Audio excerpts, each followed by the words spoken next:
South Africa supplies 70% of Europe's oranges and grapefruit, but a fungus called citrus black spot has been discovered in a shipment to the Netherlands.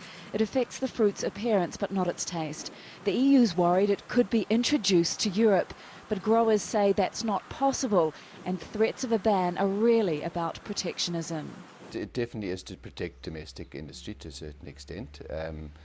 And I think most countries are doing that at the moment. Unfortunately, with the economy as it is around the world and austerity measures being brought in, countries are looking after their own domestic industries. The EU's insisting South Africa's 8,000 growers carry out a new test, but growers don't see the point when there's a fundamental difference of opinion. The problem is the EU scientists say Europe does have the right climate for the fungus to spread if it were ever introduced there. But South African scientists reject that. Growers believe that unless that core issue is resolved, the EU will always have an excuse to impose further, stricter measures.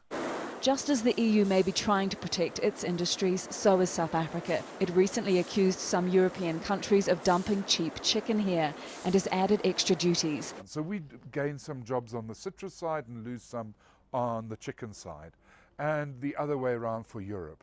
But I think at the moment politicians are very interventionist. All countries in the world are understanding that jobs have become such a big issue.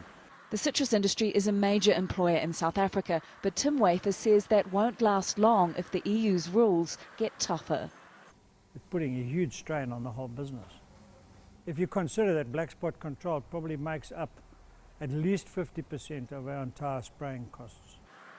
But without an alternative market, he's happy to play by the rules for now, even though he doesn't agree with them. Tanya Page, Al Jazeera, Durban, South Africa.